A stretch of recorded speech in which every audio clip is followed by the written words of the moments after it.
220년 만에 건축하기를 마치고 갈릴리 땅의 성읍 20곳을 히람에게 주었으니 이는 두로 왕 히람이 솔로몬에게 그 온갖 소원대로 백향목과 잣나무와 금을 제공하였습니다. 히람과 두로에서 와서 솔로몬이 자기에게 준 성읍을 보고 눈에 들지 아니하여 이르기를 내 형제여 내게 준 이 성읍들이 이러한가 하고 이름하여 가볼 땅이라 하였더니 그 이름이 오늘까지 있느니라. 히람이 금 120달란트를 왕에게 보내었더라. 아멘. 이제 자 두로 왕 히람이다.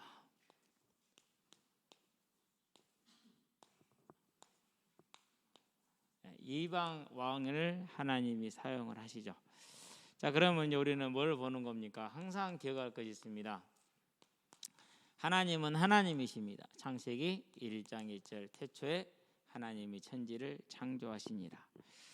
그래서 저와 여러분들은 하나님을 뭐로 믿어야 됩니까? 하나님으로 믿어야 되는 17장 1절 나는 전능한 하나님이라 너는 내 앞에서 행하여 완전하라. 무슨 말입니까? 아브라함이 75세에 하나님을 따라 나서서 99세가 되었었을 때 하나님이 아브라함에게 하시는 말씀입니다. 분명히 이제 99세니까 그리고 사라는 더 이상 아이를 낳을 수 없고 이제 갱년기를 지나버렸죠. 99세는 아브라함입니다. 갱년기를 지났어요. 더 이상 이제 난자가 없는 거예요. 몸에. 그러니까 아이를 가질 수 없는 것이죠. 이때 뭐라는 거요? 전능하신 하나님이라 그랬어요. 전능. 창조주 하나님을 믿으라는 거죠. 어떠한 문제가 와 있고 어떠한 불능이라고 여겨지는 문제가 와 있더라도 하나님은 뭐 하시는 거죠? 전능하신 하나님입니다. 그게 저와 여러분들의 믿음이 되게 하기를 바랍니다. 이 하나님께서 뭘 하십니까? 다른 걸 하는 게 아닙니다. 저와 여러분을 구원하기를 원하십니다. 저와 여러분을. 자, 그 구원은 어떻게 이루어지는 겁니까? 우리는 그걸 천국이다 이렇게 얘기를 합니다. 그걸 또 재림이다 이렇게 얘기를 합니다. 그 천국이 해석하기에 나라 달라지죠. 이 땅에 다시 재창조로 이루어지든지 간에 모든 걸 없애고 다시 새로 시작하시든지 간에 그거는 우리가 그때 가서 당하면 되는 것이니까 어떻게 믿어도 별로 상관은 없는 문제이죠. 자, 그러면 천국과 재림이 계획이라는 말은 무슨 말입니까? 저와 여러분을 어디서 살리는 거예요? 생명으로 옮기는 거죠. 다른 말로 표현하면 이 하나님의 목적은 뭐입니까? 부활입니다. 어차피 이미 죽음은 정해졌잖아요. 그렇죠? 그러면 하나님의 목적은 부활이에요. 저와 여러분을 다시 살리는 거예요. 영원히 살리는 게 부활이죠. 자, 이 언약을 위해서 누구를 부른 겁니까? 이 언약을 위해서 하나님께서 일꾼들을 부르는 겁니다.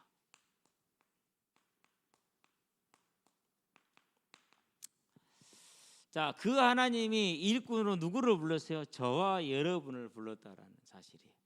우리는 이 사실을 알고 하나님이 나를 부르신 그 일에 우리의 인생이 있게 하시기를 바랍니다. 그걸 전심이다 이렇게 얘기하죠. 모든 마음을 쏟아붓는 겁니다.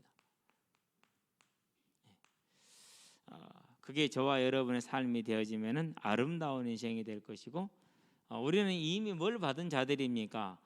아름다운 일꾼으로 부름을 받았어요. 자, 그럼 본론을 한번 가봐요. 왜 아름다운 일꾼이라 한번 볼까요? 자, 본론의 제목이 뭡니까? 이제 주관자 하나님이죠. 주재자 하나님, 주관자 하나님, 주관하시는 하나님.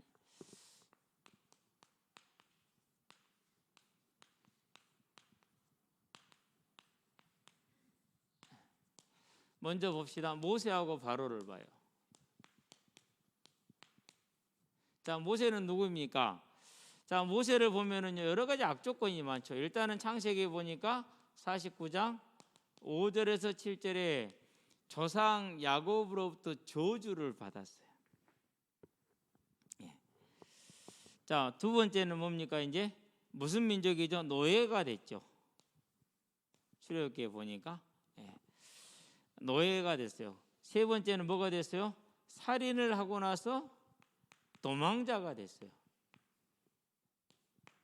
네 번째는 뭐가 됐죠? 그러고 평생을 목동으로 살았어요. 그리고 늙은 노인네가 돼서 80세. 세상적으로 희망이 있어요, 없어요? 세상적인 희망이 없어요.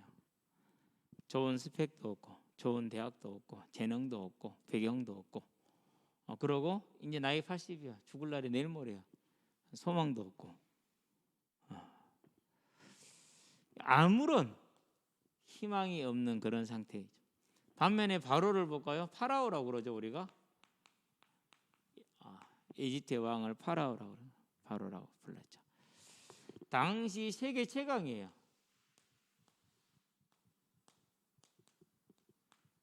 뭘 건설합니까? 대표적인 유물은 피라미드죠. 오늘날도 이 건축의 비밀을 제대로 몰라요. 얼마나 대단히 뛰어난 사람들인지 몰라요.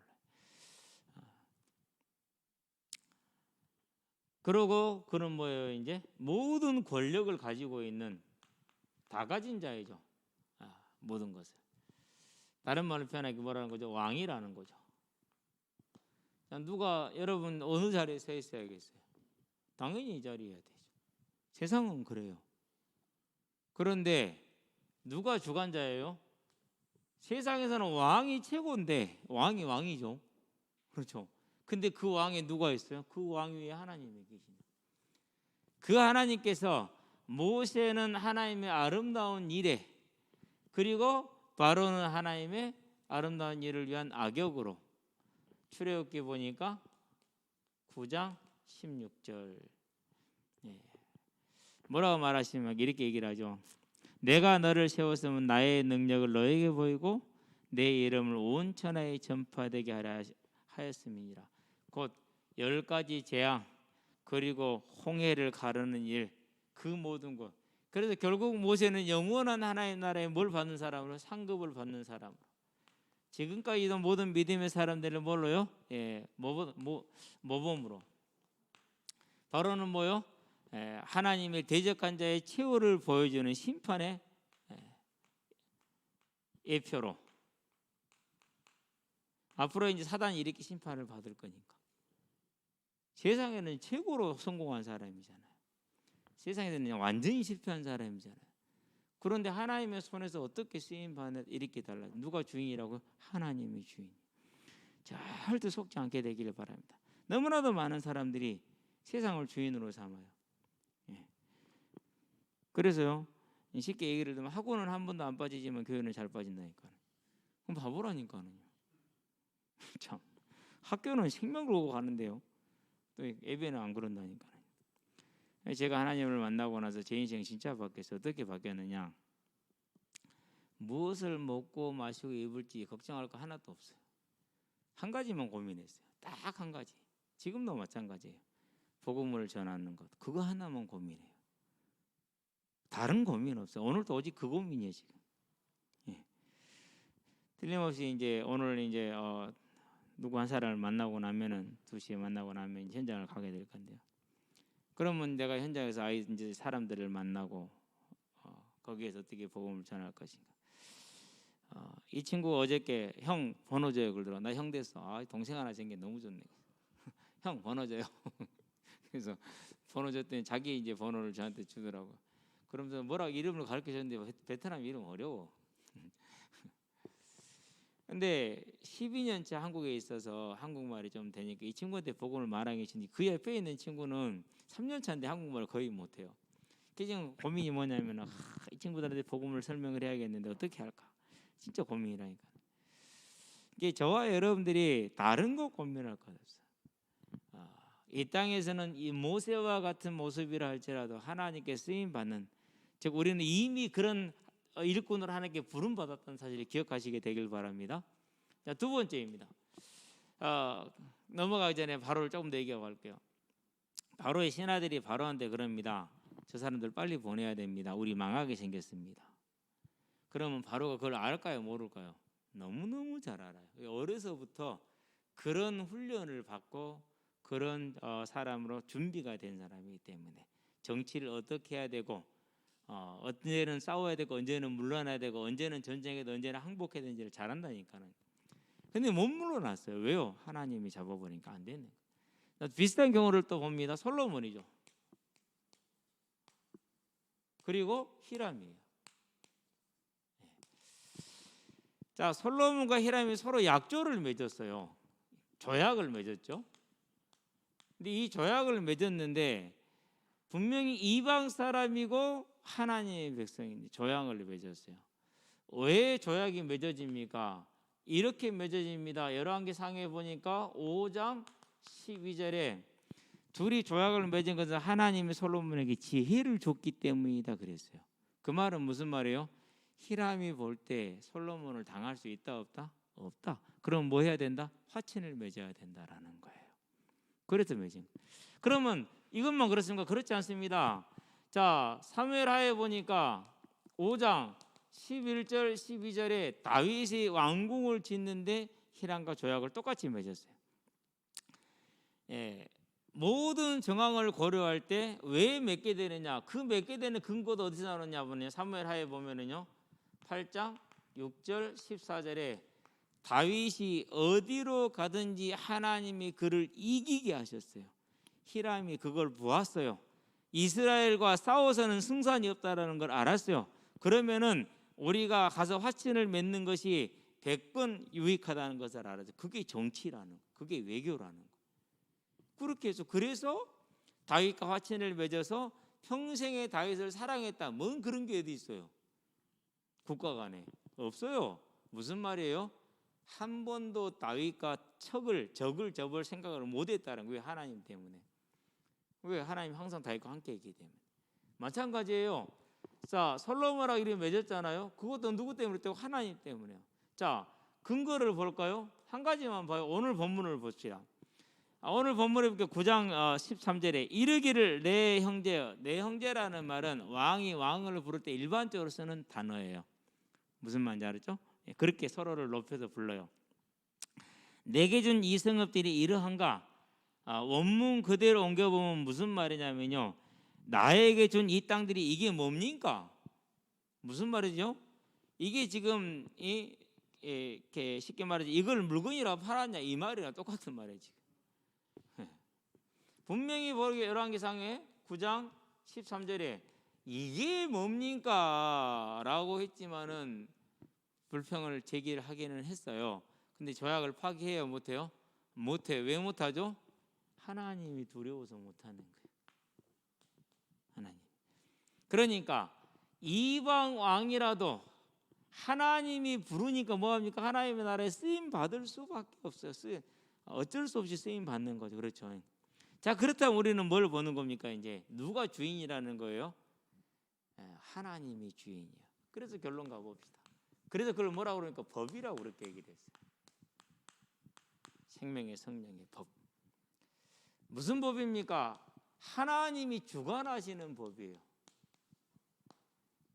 저와 여러분에게 달렸으면 불안하죠. 네, 하나님께 달렸으니까 완전한 보장이 된 거예요. 완전한 보장을 말해요. 근데 그 하나님께서 저와 여러분을 뭐 하신 겁니까? 하나님께서 선한 일꾼으로 부르셨어요.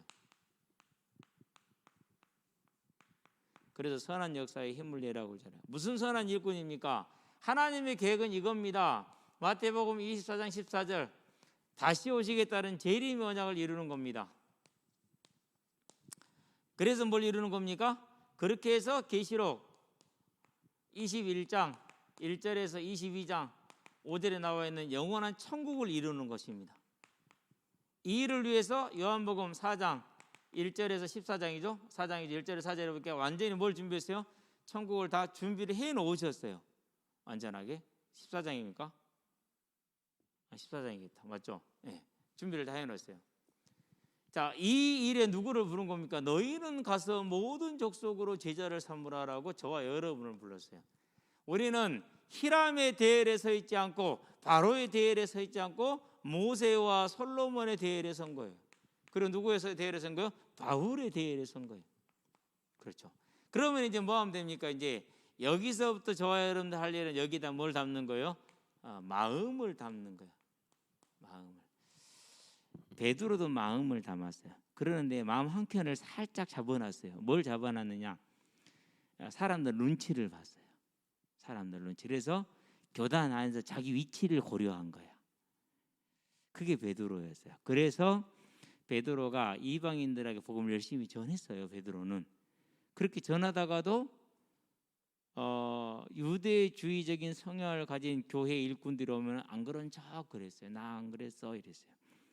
그래서 이방인의 집에서 같이 식사를 했다, 예배를 드렸다는 소리거든요. 드리다가 베드로가 지금도 이방인 집에 돌아다닌대라는 소리가 예루살렘에 들렸어요. 그래서 예루살렘에서 이제 힘이 있는 야고보가 어떻게 했느냐, 예수님 동생이에요. 그래? 요것이 아직도 그러고 다닌다고? 그러고 사람을 보냈어요. 뭐 하려고요? 주의 주려고. 그렇게 베드로가 그 사람이 어느 소리를 듣고 살짝 빠져서 나가서 안 그런 척했어요. 그걸 보고 바나바도 외식이 됐어요. 교회가 큰 문제가 온 거예요. 복음에 큰 장애가 온 거예요. 뭐 때문에요? 생명을 드릴 만큼 하나님께 헌신되고 충성됐는데도 불구하고 사람들 눈치 본 거 하나 때문에 마음으로 온전히 드리지 못해서. 그런데 바울은 어떻게 했어요? 그렇게 하지 않았어요.